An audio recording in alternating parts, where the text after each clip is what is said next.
Hey, what's going on, guys? You guys asked for it. Here it is. I wanted to talk to you guys about jig fishing and wintertime jig fishing at that. There's a couple of things that I do that I'm sure there's some other guys out there that do, but I wanted to tell you specifically the things that I do when it relates to wintertime jig fishing.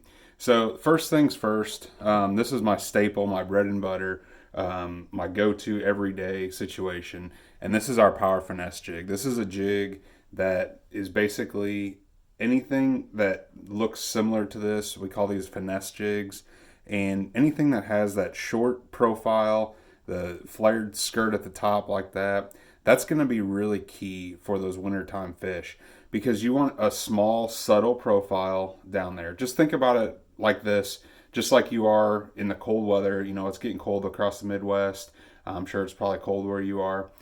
When it's warm outside, you want to go and get active and do things outside. Well, when it's cold outside, you want to hunker down and kind of stay in place and not do too much outside. So those fish are the exact same way. They don't want to move around. They don't want to go chase after something. So we're looking for something that's an easy meal, that's really subtle, that those fish can relate to. And this is one of the best options that we have out there is a finesse jig.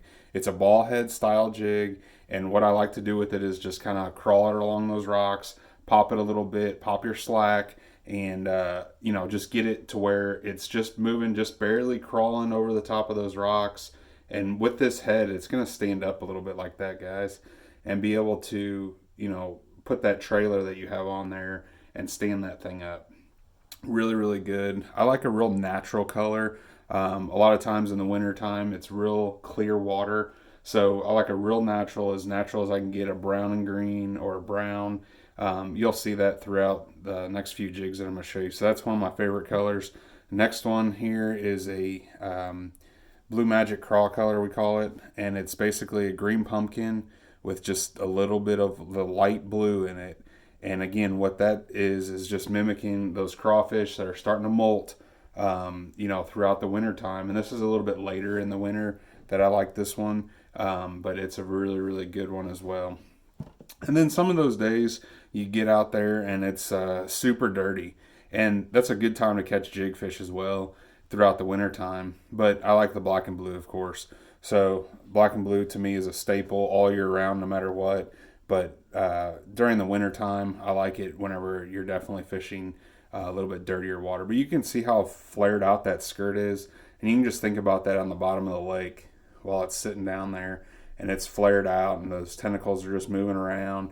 You got your trailer back there. Really, really good setup there, that finesse jig. Any style of finesse jig, doesn't matter if it's Jack Baits or whoever else's, it'd be awesome. Awesome, awesome, awesome. So that's first thing. Second thing is football jigs. So if I'm going to fish out a little deeper, those fish tend to get a little deeper in the year. On those finesse jigs, I like a 7/16 usually.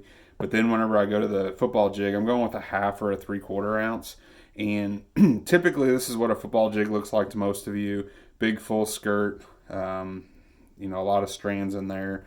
This is a 3/4 ounce one. But what I like to do in the wintertime is do kind of the same sort of setup to the finesse jig and make you a finesse football jig. So basically all you do with that is you take this skirt here and just kind of pull back. You can see where it's tied in there, and you can just pull this back and then just trim the very top section. Don't trim the bottom, but trim the very top section off, and you'll get that spider look to it. So that's a really, really good modification for the wintertime. Again, natural colors. This is that green and brown again, and it's going to allow you to really match the hatch, as they say, with what those crawdads are looking like this time of year. Really good jig. Again, I like this for a little bit deeper water, and you can throw it out there and just really move it slowly across the bottom of the lake again. So that's the second thing. And the third thing is something that's about overlooked as anything in the Ozarks here. I know they throw them a ton up north, but basically this is a hair jig. It's a marabou jig. A couple different ways you can rig this. We have some 3/32 ones that you can put underneath a cork and do a float and fly deal. If you don't know what that is, just DM me or put it in the comments down below and let me know. If you don't know what that is, we can talk about it some more. But I like this one. This is an 1/8 ounce, and I like just throwing this by itself on spinning rod. So throwing it out there and working it like your Ned rig. But with that hair, again, it gives you that subtle profile, that subtle movement of that hair, and that hair just moves just with the water. Once it's wet, it looks totally different. So hair jig, it's something that's very overlooked but very good fish catching combination here in the Ozarks during the wintertime. So that's part one. We'll see you tomorrow for part two. We're going to talk more about trailers and what we do with those, and a little bit more about how we fish the jig. So stay tuned for that. Thanks for watching, and make sure you give us a like out there on Instagram, Facebook, all the good spots out there on social media. So appreciate it, guys. I hope you have a good day.